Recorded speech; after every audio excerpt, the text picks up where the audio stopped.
प्रायोजक आहेत ever youth scrub. इसके बिना है स्किन केयर अधूरी।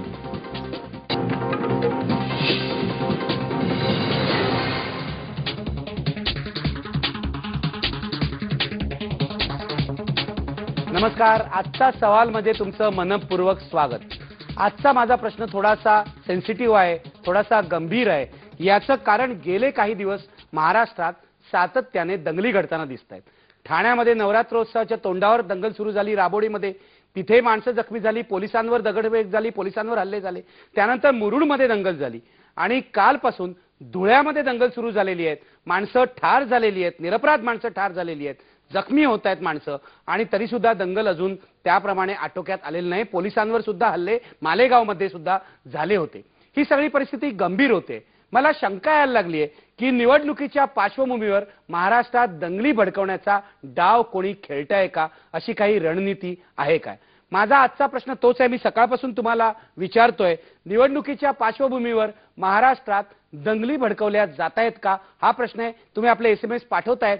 मी सेगमेंटच्या शेवटी आणि कार्यक्रमाच्या शेवटी माझा अंतिम निकाल काय आहे हे जाहीर करीन। पण आज माझ्यासोबत या प्रश्नावर चर्चा करण्यासाठी आहेत नेहमीप्रमाणे नामवंत पाहुणे। माझ्या स्टुडिओमध्ये आहेत जितेंद्र आव्हाड, राष्ट्रवादी काँग्रेसचे आमदार आहेत। ठाण्यातल्या दंगलीमध्ये त्यांनी अगदी जवळून ती दंगल बघितलेली आहे। दंगल शमवण्यासाठी ते तिथे गेले होते असं त्यांचं म्हणणं आहे। विरोधक आणखी त्यांच्यावर आरोप करतायत। या सगळ्याची आपण चर्चा करणार आहोत। माझ्या स्टुडिओमध्ये आहेत डॉक्टर महेश केळुस्कर। डॉक्टर महेश केळुस्कर हे सुप्रसिद्ध लेखक आहेत आणि त्यांची जी नवी कादंबरी आलेली आहे त्यामध्ये त्यांनी दंगलीचाही वेध घेतलाय, दंगलीमागच्या राजकारणाचाही वेध घेतलेला आहे। माझ्या सोबत आहेत नाशिकहून विश्व हिंदू परिषदेचे महाराष्ट्र प्रांताध्यक्ष एकनाथ शेट्टे आणि माझ्या सोबत आहेत मुंबईहून माजी IPS अधिकारी, गाजलेले पोलीस अधिकारी YP सिंग। मी सुरुवात करतोय एकनाथ शेट्टे तुमच्यापासून। मला सांगा, अचानक ज्या दंगली महाराष्ट्रामध्ये होत आहेत, ठाण्यामध्ये, मुरुडमध्ये किंवा धुळ्यामध्ये सुद्धा, त्यामध्ये हिंदुत्ववादी संघटनांचं नाव घेतलं जात आहे। हिंदुत्ववादी संघटना, मग विश्व हिंदू परिषद असो, बजरंग दल असो किंवा हिंदू जागरण समिती असो, हे आक्रमक झाल्याचं म्हटलं जात आहे। काय या दंगली होत आहेत, तुमचा त्याच्यामध्ये काय सहभाग आहे? हिंदुत्ववादी संघटना ह्या बिलकुल आक्रमक नाहीत। या ज्या दंगली होत आहेत ही मुसलमानांची आक्रमकता दाखवते। मुसलमान या देशामध्ये दिवसेंदिवस आक्रमक होत चाललेले आहेत आणि त्याला केवळ आजचे राजकारणी जे आहेत, राज्यकर्ते आहेत, ते कारणीभूत आहेत। अन्यथा ही दंगल होण्याचं कोणतंही कारण नाही। ही जे दंगली होतात याचा जर आपण नीट निरीक्षण केलं तर आपल्या लक्षात येईल की हिंदूंच्या सणांमध्येच दंगली होतात, मुसलमानांच्या सणांमध्ये कधीच दंगली होत नाहीत। दसऱ्याला दंगल होते, दिवाळीच्या दिवसात दंगल होते। आता जे देवीचे शेट्टेजी, तुम्ही एक विसरलाय की जेव्हा ठाण्यामध्ये दंगल झाली तेव्हा नवरात्रोत्सव पण होता आणि ईद सुद्धा होती, तेव्हा हिंदू मुसलमान दोघांचेही सण होते, हे आपण विसरताय। हे मी विसरत नाहीये। ती अशी क्वचित एखादी घटना घडली असेल, परंतु मुसलमानांची आक्रमकता हे दंगलीचं मुख्य कारण आहे। आतापर्यंतच्या जेवढ्या हिंदुस्थानात दंगली झाल्या त्या सर्व दंगलींचा जर आपण आढावा घेतला तर आपल्या असं लक्षात येईल की हिंदूंच्या सणाच्या वेळेलाच दंगली होतात आणि दंगली हा मुसलमानच सुरू करतात। हिंदू संघटनांनी आतापर्यंत या देशात एकही दंगल सुरू केलेली नाही किंवा स्वतः आक्रमक होऊन स्वतः हिंदुत्ववादी संघटना मुसलमान वस्त्यांवर चालून गेले आणि त्यांनी दंगल घडवली असं माझ्या माहितीत उदाहरण नाही। अगदी ठीक आहे। मी आता जितेंद्र आव्हाड तुम्हाला विचारतो। यांनी गंभीरपणे आरोप केलेला आहे की मुसलमान आक्रमक आहेत म्हणून दंगली होतात आणि हिंदूंच्या सणाच्या वेळेला होतात। तुम्ही ठाण्यातली दंगल पाहिली आहे, काय अनुभव आहे तुमचा? असं आहे की आपण हिंदुत्वाचे रक्षण करते आहोत, हिंदू आपल्यामुळे वाचले, जगणार आहेत, ह्याच्यापुढेही ते सुरक्षित राहणार आहेत, अशी मनोविकृती ह्या लोकांमध्ये निर्माण झालेली आहे। आणि त्या माध्यमातून फक्त सणांच्या दिवशी हिंदूंचं एकत्रीकरण होऊ शकतं, त्यांच्या भावनांचा खेळ होऊ शकतो, त्यांना भावना एकत्र करून या हिंदूंना आपण वेगळ्या मार्गावर घेऊन जाऊ शकतो। म्हणजे गणपतीच्या दिवसात हेच लोक आक्रमक होऊन दंगल करतात, हेच लोक समोरच्या समाजाला भडकवण्याचं काम करतात। नवरात्रीतही त्यांनी ठाण्यामध्ये हेच केलं, बजरंग दल आणि विश्व हिंदू परिषदेने यांनी हेच केलं। यांचं हे ठरलेलं मॉड्यूल आहे आता महाराष्ट्रातलं आणि पुढे महाराष्ट्रामध्ये हेच आहे। मी आपल्या माध्यमात पूर्ण महाराष्ट्राला सांगू इच्छितो की मागच्या वर्षी त्यांनी एक कमान तिथे बांधली होती. त्या कमानीवरती ऑब्जेक्शन घेतल्यानंतर आम्ही ही कमान पुढच्या वर्षी बांधणार नाही असं त्यांनी सांगितलं होतं. ह्या वर्षी त्यांनी चुपचाप जाऊन परमिशन घेतली, कमान बांधायला घेतली. बांधल्यानंतर तिथल्या मुस्लिम समाजाने त्याच्यावर आक्षेप घेतला की तुम्ही मागच्या वर्षी सांगितलं होतं आम्ही कमान बांधणार नाही. पोलिसांना त्यांनी सांगितलं की आम्ही ठीक आहे कमान काढतो. 27 तारखेला त्यांनी कमान काढतो दुसरीकडे लावतो असं सांगितलं. 29 तारखेला चुपचाप जाऊन ती कमान पूर्ण केली. दुसरीकडे रस्ता रोको करून पोलिसांना त्या कार्यक्रमात मग्न ठेवलं. इथे जाऊन कमान बांधण्याचं काम पूर्ण केलं. तिथे थोडासा आक्षेप घेतल्यानंतर थोडीशी मारामारी झाली. त्या मारामारीचं रूपांतर ह्या लोकांनी अफवांमध्ये करून पूर्ण एरिया पेटवून टाकला.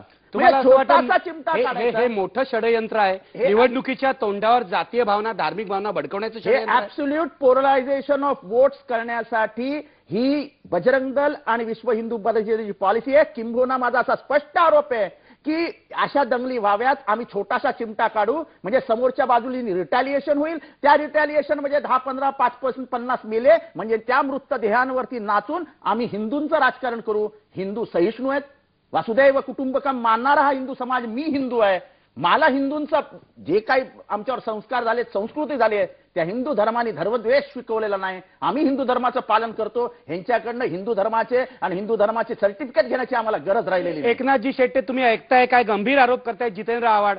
मला सांगा ही तुमची मोठी रणनीती आहे का की अशा प्रकारे जसजशा निवडणुका लोकसभा आणि विधानसभेच्या निवडणुका जवळ येत आहेत तसतशा सगळीकडे ओरिसामध्ये जा, तुम्ही इतरत्र जा, कर्नाटकात जा, बजरंग दल आणि विश्व हिंदू परिषदेचं नाव घेतलं जात आहे. तुम्ही ठाण्यातही होतात, मुरुडमध्येही होतात, आज धुळ्यातही तुमचेच बांधव आहेत. तुमच्यावर हा आरोप केलाय जितेंद्र आव्हाडांनी, तुम्ही उत्तर द्यायला हवं.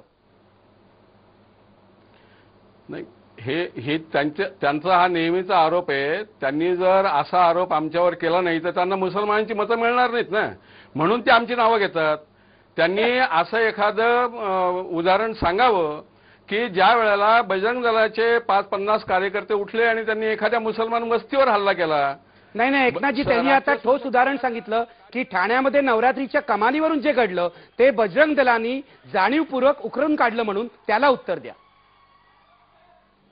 धुळ्याची जी दंगल आहे मी ठाण्याचं विचारतोय, धुळ्याकडे मी नंतर येतो, मला आधी ठाण्याचं उत्तर द्या.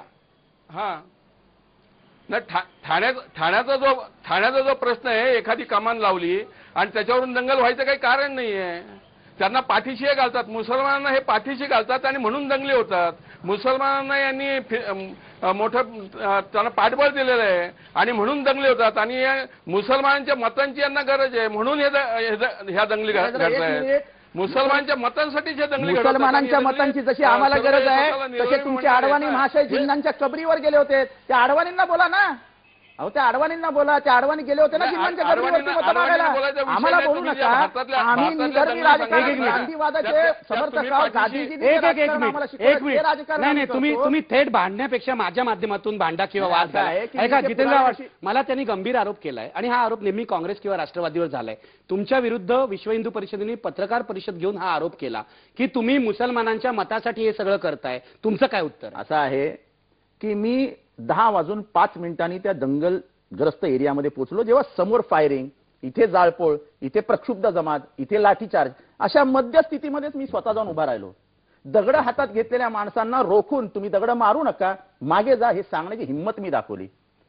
तिथे ते मुस्लिमान समाजाचे युवक होते. ते पुढे चालत जात होते. मी त्यांना मागे ढकलल्यानंतर त्याच्यात एका पोराजनी 2 तासानंतर मला सांगितलं की ह्या उजवीकडे असलेल्या 30-40 घरांमध्ये काही कुटुंब राहतात, त्यांना आपल्याला बाहेर काढायला हवं. ते हिंदू कुटुंब होते.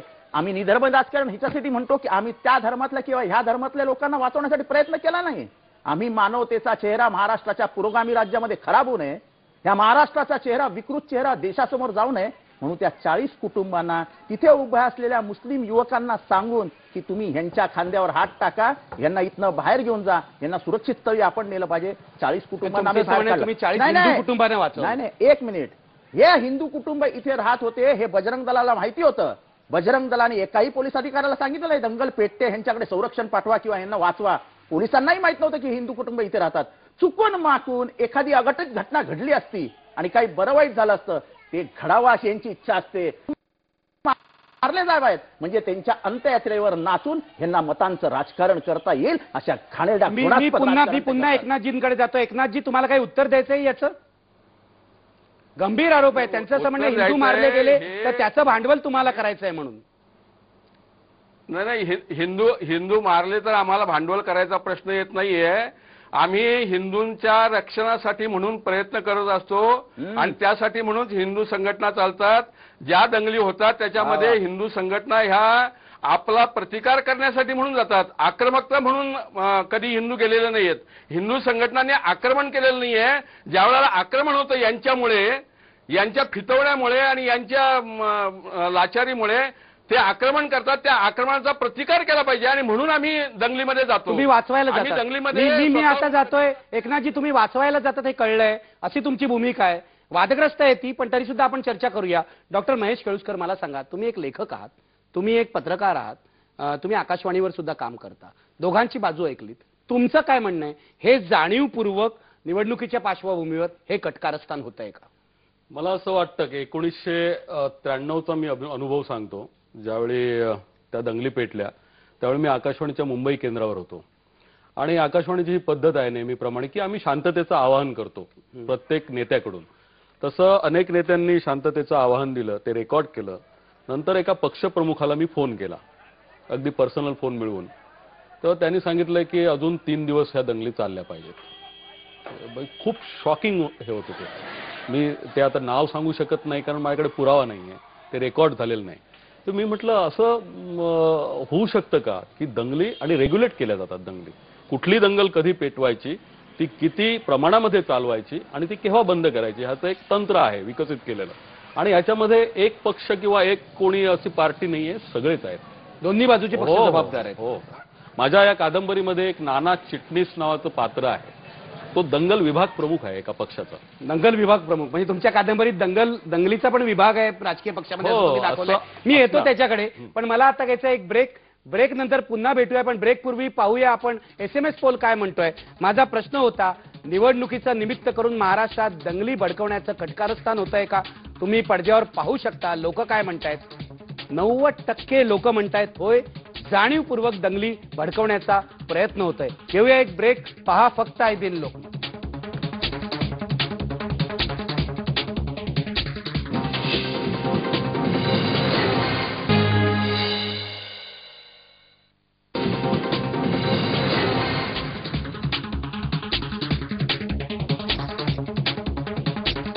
ब्रेकनंतर तुमचं पुन्हा एकदा स्वागत. आपण चर्चा करतो आहोत.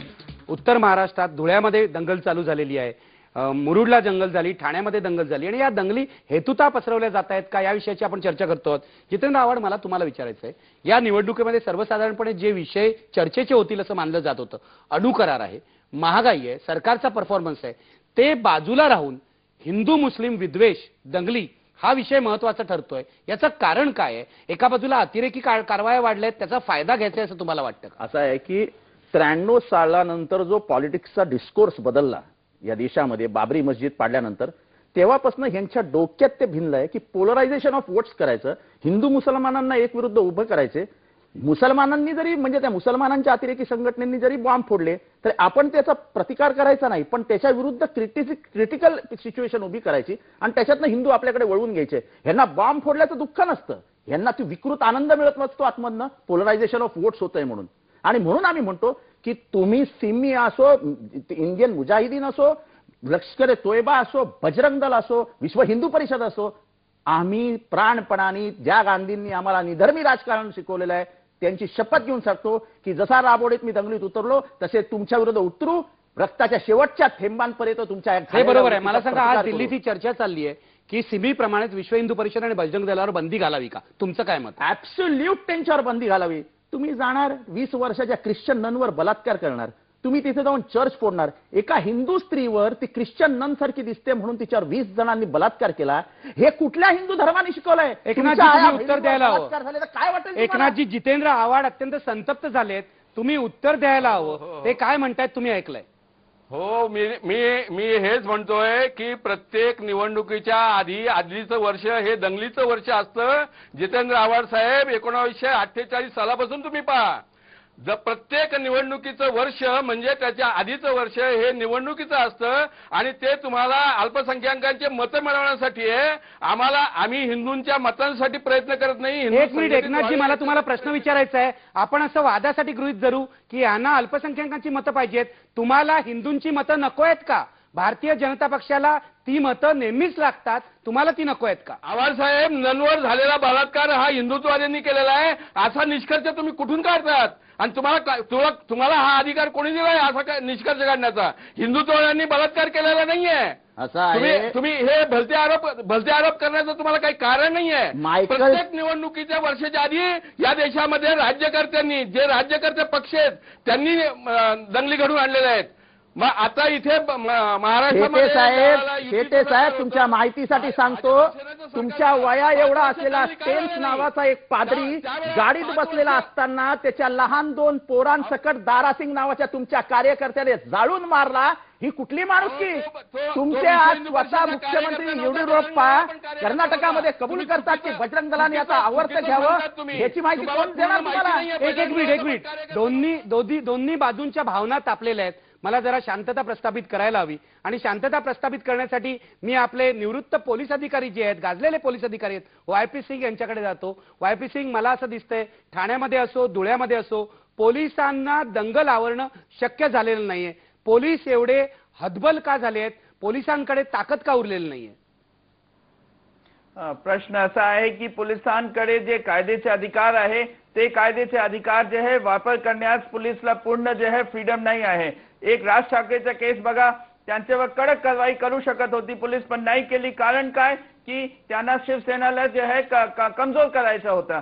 जी राज ठाकरेचा फिनॉमिनन आहे प्रत्येक ठिकाणी आता वापरलेला आहे. पोलिसांना जे भडकणारे लीडर्स आहे, हिंदूचे असो किंवा मुस्लिम्स असो, त्यांच्यावर जशी कडक कारवाई करायला पाहिजे तसं त्यांना जे आहे त्यांना सूट मिळत नाही. आणि या कारणास्तव जे आहे असं जे दंगलाची परिस्थिती वेगवेगळ्या ठिकाणी झालेली आहे आणि ती पसरत आहे. मला वाटते त्याचं कारण प्रमुख तोच आहे की पोलिसांना कायद्याचे अधिकार आहे पण राजकारणामुळे कायद्याचा अधिकार वापर करता येत नाही, म्हणून अशी जे आहे कायदा व सुव्यवस्थेचा प्रश्न निर्माण झालेला आहे. महेश केळुसकर, तुम्हाला हे पटतंय का की पोलिसांच्या हातात कायदा आहे, त्यांच्या हातात ताकद आहे कायद्याची, पण ती त्यांना वापरता येत नाही कारण त्यांच्यावर राजकीय दबाव येतोच ना? म्हणजे पोलिसांचं असं असतं की कायदा आणि सुव्यवस्था राखण्याची त्यांची जबाबदारी हे सगळं कागदावर राहतं. अनेक वेळा आपण पाहतो की पोलीस आपलं कर्तव्य करत असतात आणि कुठून तरी एक फोन येतो की थांबवा तुम्ही आता हे. मग पोलीस काय करणार ना? पोलिसांना शेवटी नोकरीची त्यांच्या भीती असते. या यू कॅन ऑल्सो विन नावाची ही कादंबरी आहे. याच्यातला मी तुम्हाला एक वेगळंच उतारा थोडा एक मिनिटाचा आहे की हा जो नाना नावाचा चिटणीस आहे हा दंगल विभाग प्रमुख आहे. तो रेग्युलेट करत असतो. पुढे त्याचा मुलगा दंगलीतच मारला जातो 16 वर्षांचा आणि सगळ्याला तो विटतो आणि मग तो आपल्या पत्नीशी नानीशी संवाद साधतो. खूप ओल्ड आहे तो की हा जो 7 दिवस पाऊस पडतोय सारखा तो हिंदू आहे की मुसलमान नानी? म्हाताऱ्या सुरकुत्या कंदिलाच्या निस्तेज उजेडात लडखडल्या भिंतीवरच्या वेडसर सावल्यांकडे भीतीने बघत नानीनं विचारलं, तुम्हाला बरं नाही का वाटत? चहा देऊ आलं घालून? नको, माझ्या प्रश्नाचं उत्तर दे. कुठले विचार चाललेत तुमच्या मनात? पावसात बाग कोसळून पडली म्हणून वाईट वाटतंय का? नाही, पाऊस त्याचा धर्म पाळतोय. Rain is neutral. तो त्याच्या पद्धतीनं पडणार, रिमझिम किंवा मुसळधार. तो शेतं पिकविल, बागा फुलविल किंवा उजाड करेल, पण त्याचा धर्म कोणता नानी? हिंदू की मुसलमान की ख्रिश्चन की? नानांनी एक क्षण नानीकडे बघितलं. खूप मायेनं, प्रेमळपणानं त्यांच्या डोळ्यांच्या पागोळ्या अचानक गळू लागल्या. तर हा एक भाग आहे ना. तुमची भावना माझ्या लक्षात आली. निसर्गाला धर्म नाहीये आणि आपण माणसं एक धर्म लादण्याचा प्रयत्न करतोय. खरं म्हणजे सगळ्यात मोठा धर्म मानवता आहे. मी आता घेणार आहे ब्रेक पूर्वी आपला ओपिनियन पोल पाहूया.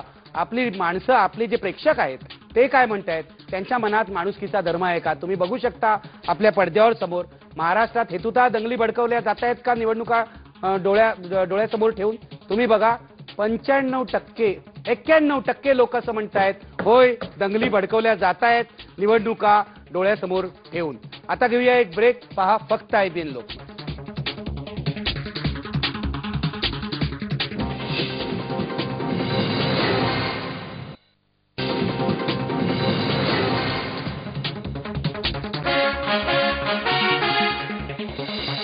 ब्रेक नंतर तुमचं पुन्हा एकदा स्वागत. आपला प्रश्न तुम्हाला माहिती आहे, दंगली हेतुतः कटकारस्थान करून निवडणुका डोळ्यासमोर ठेवून भडकवल्या जात आहेत का, हा माझा प्रश्न आहे. मी थेट जातो एकनाथजी शेट्टे यांच्याकडे, विश्व हिंदू परिषदेचे प्रांताध्यक्ष आहेत. एकनाथजी, मला सांगा, असा आरोप केला जातोय की तुमचे लोक म्हणजे बजरंग दलाचे, विश्व हिंदू परिषदेचे, हिंदू जागरण समितीचे लोक जिथे जिथे दौरे करतायत तिथे तिथे दंगली पसरतायत. म्हणजे तुम्ही ओरिसात गेलात तिथे दंगली भडकल्या, तुम्ही आधी काश्मीरमध्ये होतात तिथेही हिंसा झाली, तुम्ही कर्नाटकात गेलात तिथे झालात, आणि महाराष्ट्राच्या ज्या ज्या भागात तुम्ही दौरे करतायत तिथे दंगली पसरतायत. आज माझी अशी माहिती आहे की उत्तर महाराष्ट्रात विश्व हिंदू परिषद आणि बजरंग दलाचे महत्वाचे नेते आज नाशिकमध्ये आहेत. हे खरं आहे का, आणि तुमच्यावरचा हा आरोप तुम्हाला मान्य आहे का? वागळे साहेब, ज्या ज्या ठिकाणी मुसलमान बहुसंख्य असतात किंवा ख्रिश्चन बहुसंख्य असतात त्याच ठिकाणी दंगली होतात. हा मुद्दा तुम्ही बाजूला ठेवलेला आहे. आपण हे लक्षात घ्या की मालेगावला दंगली होतात, भिवंडीला दंगली होतात, आता जी धुळ्याला दंगल झाली त्या धुळ्यामध्ये जिथे मुसलमान बहुसंख्य आहे तिथे दंगली झाल्या. मागे नाशिकला पण दंगल झाली, ती पण बागवानपुऱ्यात झाली, म्हणजे जिथे मुसलमान बहुसंख्य आहे तिथे दंगल झालेली आहे. आणि त्याच ठिकाणी दंगली होतात जिथे हिंदू अल्पसंख्याक आहे. आमचे कार्यकर्ते तिथे आहेत म्हणून दंगली होत नाही. आज उत्तर महाराष्ट्रामध्ये अन्य कोणी नेता आलेला नाही. आता उत्तर महाराष्ट्रामध्ये प्रवीणभाई तोगडे हे आत्ताशी येत आहेत आणि त्याचा या दंगलीशी काही एक संबंध नाही. ते एक निराळ्या धार्मिक कामासाठी म्हणून येत आहेत. हिंदू अल्पसंख्याक जिथे तिथे तिथेच दंगली होतात, जिथे मुसलमान बहुसंख्या आहे किंवा ख्रिश्चन बहुसंख्या आहे तिथेच दंगली होतात आणि ते दंगली घडवतात. हिंदू संघटना दंगली घडवत नाहीत. नाही, पण मला सांगा एकनाथजी, माझा प्रश्न पुढचा असा आहे की मुस्लिम दहशतवाद ज्याला आपण म्हणतो त्याचा मुकाबला करण्यासाठी सनातन प्रभातवाले किंवा सनातन संस्था जसं मानते की आपण हिंदू दहशतवादी सुद्धा बनलंच पाहिजे, हिंदूंनी सुद्धा बॉम्ब बनवले पाहिजे, तसंच तुमचंही मत आहे का? ही प्रतिकाराची भाषा आहे, प्रतिकाराची आहे, आक्रमकतेची नाहीये. संघ परिवाराने किंवा विश्व हिंदू परिषदेने, बजरंग दलाने आक्रमकता कधीही घेतलेली नाही. प्रतिकार मात्र जरूर केलेला आहे हिंदू समाजाच्या रक्षणासाठी म्हणून. आवाज तुम्ही उत्तर द्यायला पाहिजे. ते म्हणतात आम्ही प्रतिकार केलेला आहे पण तो रक्षणासाठी आहे. याचा अर्थ त्यांनी सुद्धा दहशतवादाचा मार्ग स्वीकारलाय असं त्यांना वाटतं. असं आहे, ते सनातन धर्म नावाची जी गोष्ट आहे त्यांनी आम्ही पाचपुते या नाटकावरती बॉम्ब ते काय टाकले आणि ते काय केलं. आम्ही पाचपुतेमध्ये काम करणारे कोण होते? हिंदूच होते. फक्त यांच्या विचारांची त्यांनी मान्यता दिली नाही. घडलं बिघडलंय, आम्ही बदलणार नाही असं सांगून ते मोकळे झाले. मी नाटक करणार सांगितलं, यांनी बॉम्ब फोडले. त्यांचं लिटरेचर पोलिसांनी ताब्यात घेतलेलं आहे जे आजपर्यंत बाहेर आलेलं नाही. ते लिटरेचरमध्ये त्यांनी असं लिहिलं आहे की धर्मनिरपेक्षतेचं काम प्रखरतेने करणारा जर कोणी राजकीय नेता असेल आणि जर तो त्या रस्त्यावरनं दूर जाणार नसेल तर त्याला एलिमिनेट करा. जे अधिकारी तुमचं ऐकणार नसतील तर त्यांच्या विरुद्ध अर्ज करा, त्यांना अडचणीत आणा, त्यांची बदली होईल याच्यासाठी प्रयत्न करा, आणि नाही तर त्यालाही एलिमिनेट करा. जेव्हा एलिमिनेशनची भाषा एखादी संघटना करते तेव्हा ती कुठल्या मार्गावर चालली आहे हे मला प्रेक्षकांना सांगायला नको. हे दहशतवाद नाही तर काय? मला तुम्हाला एक प्रश्न विचारायचा आहे. काल शरद पवारांनी भाषण केलं अलिबागला. तिथे ते असं म्हणाले की जेवढं आम्ही मुस्लिम दहशतवादी संघटनांची दखल घेतो तेवढी दखल किंवा तेवढी कडक कारवाई बजरंग दल किंवा विश्व हिंदू परिषदेवर करत नाही. हे तुम्हाला पटतंय का? ऍब्सोल्यूट. नांदेडच्या ब्लास्टमध्ये ह्यांची लोक मिळाली, बॉम्ब तयार करत असताना स्फोट झाला आणि 2 तरुण ठार झाले ह्यांच्या शिकवणीतले. परभणीमध्ये बॉम्बस्फोट झाला, त्याच्या धागेदोरे तपासल्यानंतर ह्यांच्याशी संबंधित असल्याचे सापडले. सनातन प्रभातचं सगळं तपासलं, सगळं ह्यांच्याकडे बोट दाखवून निघून गेले. म्हणजे तुम्ही जे करताय ते कुठल्या मार्गाचं आहे? तुम्ही ओरिसात तेच करताय, नन्सवरती बलात्कार करताय, तिथल्या पादऱ्यांना मारताय. तुम्ही कर्नाटकातही तेच केलं. आणि एवढंच नाही तर आज केंद्रीय गृहमंत्रालयाने घोषित केलंय की तुम्ही जर ते थांबवलं नाही ख्रिश्चनवरचा अत्याचार आणि अनाचार तर आम्ही ओरिसाचं गव्हर्नमेंट बरखास्त करू आणि बंदी घालू असा इशारा दिलाय. त्या भीतीपोटी कर्नाटकाच्या मुख्यमंत्र्याने बाहेर पडून बजरंग दलाला विनंती केली की तुम्ही हे प्रकरण थांबा ना, तर हे आमच्या अंगाशी येईल. मला एकनाथजी एक शेवटचा प्रश्न तुम्हाला विचारायचा आहे. समजा केंद्र सरकारने बंदी घालण्याचा निर्णय घेतला तुमच्यावर तर तुम्ही काय करणार आहात? ते बंदी सुद्धा मतं मिळण्यासाठीच आहे. ही मुसलमानांची मतं मिळावीत म्हणून ते बंदी घालतील. बाकी त्यांना माहिती आहे की हे बजरंग दलवाले आणि विश्व हिंदू परिषदवाले असे आक्रमक नाही की ज्याच्यावर बंदी घातली पाहिजे. आम्ही बॉम्बस्फोट करत नाही, आम्ही बॉम्बस्फोट करत नाही. हे तुम्ही तुमच्या बॉम्बस्फोटाचे आरोप उमेदवाराचा आमच्यावर करताय. जवळजवळ एकही- 5,000 मतांनी बजरंग दलाचा एकही कार्यकर्ता याच्यात सापडलेला नाहीये आणि बजरंग दलाचा जर बॉम्बस्फोटाचे काही कार्यक्रम असतात तर तो पहिल्यांदा मला माहिती असता. मी सांगतो. बरं ठीक आहे की ठीक एकही आहे बॉम्बस्फोट- माझा वेळ संपलेला आहे. मी चर्चा इथेच थांबवणार आहे. मी शेवटी महेश केळुसकरांना विचारणार आहे. महेश केळुसकर, तुम्ही एक लेखक आहात, संवेदनशील नागरिक आहात. कसं बाहेर पडायचं या सगळ्यातून? हा सगळा धार्मिक अनाचार जो आहे तो कसा थांबवायचा? लोकांची संवेदना शक्ती जी आहे आज ती बधीर झालेली आहे सगळ्याच समाजाची.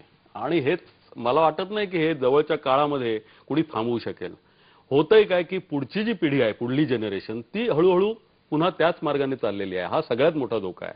म्हणजे ह्या दंगली अनेक काळ चालू राहतील. यापुढे कोण वाचवणार देशाला असा प्रश्न आहे.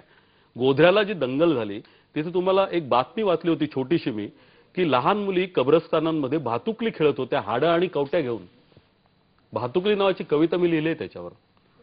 तुम्हाला जर वेळ असेल तर मी एक तुम्हाला दोन ओळी वाचवतो. दाखवा, 2 ओळी फक्त म्हणून तिथे 2 मुली आहेत छोट्या छोट्या, की दंगल दंगल खेळूया खेळूया, भावलीला भोसकूया, येडीच आहे जाळूया, पेट्रोल कुठं मिळेल सुमे, नको मग पंप किती लांब आहे, दाबूया का गळा तिचा, त्यात काय हात तिच्या, खूपच सगळ्या पिना डोळ्यात, रिबी नावळ घट्ट गळ्यात, सुमे भावली पळते बघ, सोडू नकोस, पकड पकड, ठेचून काढ, मार दगड, अय्या किती तांबडे रक्त, भिजला तुझा फ्रॉक फक्त, ओरडेल ना पण माझी आई, हॅट भित्री बागूबाई, मी नाही काही घाबरलंय, मग दंगल दंगल खेळायचं, खेळूया ना खेळूया, सगळं आपण जाळायचं, जाळूया ना जाळूया. जाळूया ना जाळूया.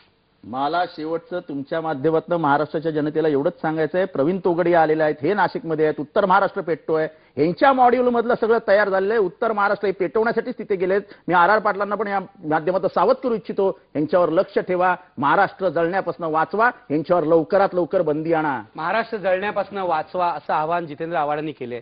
मी कार्यक्रमाच्या शेवटी हात जोडून कळकळीने विनंती करीन, धार्मिक दंगली कुठेही होत असेल, कोणत्याही बाजू करत असतील तरी माणसं कोण आहेत हे पाहू नका आणि धार्मिक दंगली रोखा. धुळ्यातली दंगल थांबली पाहिजे, ठाणं शांत राहिलं पाहिजे, मुरुड शांत राहिलं पाहिजे, अख्खा महाराष्ट्र शांत राहायला पाहिजे. निवडणुकीसाठी दंगली घडवू नका, कारण दंगलीत माणसं आणि माणुसकी मरते. निवडणुका होतील पण माणसं जगली पाहिजेत हे आपण लक्षात ठेवलं पाहिजे. शेवटी पुन्हा एकदा आपला पोल काय म्हणतोय तो बघूया. महाराष्ट्रातली जनता काय म्हणते तुम्ही बघा, समोर बघा. निवडणुका डोळ्यासमोर ठेवून दंगली भडकवल्या जात आहेत का, माझा प्रश्न होता. तुम्ही बघू शकता अजूनही 92% लोक म्हणतायत होय, निवडणुकांसाठीच दंगलींची कटकारस्थानं रचली जात आहे. महाराष्ट्रातल्या जनतेला हे जर भान असेल तर जनतेने हेही भान ठेवलं पाहिजे की या दंगली रोखणं आपल्या हातात आहे. पोलिसांना सहकार्य केलं पाहिजे, राजकीय नेत्यांवर सुद्धा अंकुश ठेवला पाहिजे. धन्यवाद. पहा